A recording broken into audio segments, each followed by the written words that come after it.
నమస్తే. 2026 మాస ఫలితాల్లో జనవరి మాసంలో మేషరాశి వారి ఫలితాలు ఏ రకంగా ఉన్నాయో తెలుసుకుందాం. మేషరాశి వారికి జనవరి మాసంలో కొన్ని అవకాశాలు కొంత పాజిటివ్గా ఉండబోతున్నాయి. ఏ విషయాల్లో కొంత పాజిటివ్గా ఉంది అంటే, ఎవరైతే జాబ్ సెర్చింగ్లో ఉంటారో వాళ్ళకి జనవరి మాసం అంతా కూడా అనుకూలంగా ఉంది.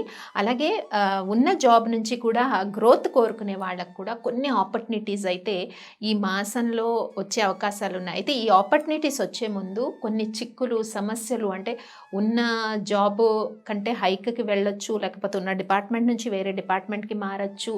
ఈ రకంగా కొన్ని మార్పులు జరిగినప్పుడు ఏదైతే న్యూ జాబ్కి వెళ్తారో అక్కడ కొన్ని ఇబ్బందులు కూడా ఎదురయ్యే సిచ్యువేషన్స్ ఉంటాయి. కాబట్టి అవన్నీ కూడా మీరు ఈ మాసంలో కొంత ఫేస్ చేసి నిలబడినట్టయితే కొంత గ్రోత్ అయితే జాబ్లో కానీ, బిజినెస్లో కానీ చాలా వరకు, అంటే ఇంక్రిమెంట్స్ కానీ, ప్రమోషన్స్ కానీ, ఇటువంటి వాటిల్లో కొంత గ్రోత్ కనబడుతూ ఉంటుంది.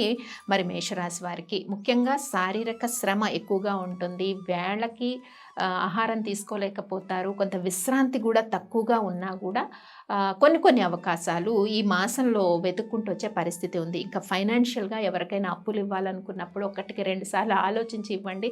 కొంత రాని బాకీలు కూడా ఇబ్బంది పెట్టే సిచ్యువేషన్స్ అయితే కనిపిస్తూ ఉన్నాయి. ముఖ్యంగా శత్రువులపైన విజయం ఉంటుంది. కోర్టు కేసుల్లో కూడా కొంత సక్సెస్ఫుల్గా కొన్ని విషయాలు మూవ్ అవుతాయని మనం చెప్పుకోవచ్చు.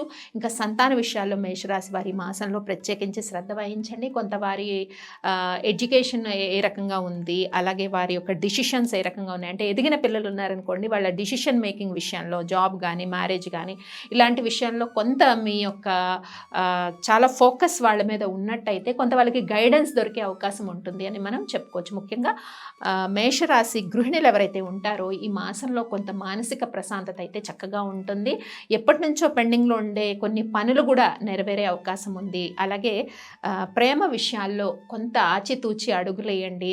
సమ్ డిసప్పాయింట్మెంట్స్ అయితే కనిపిస్తూ ఉన్నాయి. అలాగే వివాహ ప్రయత్నాలు చేసేవారికి కూడా ఈ మాసంలో కొంత జాప్యం అనేది ఏర్పడే సిచ్యువేషన్ ఉంటుంది. అలాగే సంతానం కోరుకునే దంపతులకు కూడా కొంత జాప్యం ఉండే అవకాశాలు ఉన్నాయి. కాబట్టి ఈ మాసంలో మేషరాశి వారు చక్కగా గోవిందనామాల్ని పఠించడము, వెంకటేశ్వర అష్టోత్తరాన్ని వినడము, ఇవి చేయడం వల్ల కొంత మానసిక ప్రశాంతత అయితే చక్కగా ఉండే అవకాశం అయితే మేషరాశి వారికి కనిపిస్తుంది. స్వస్తి.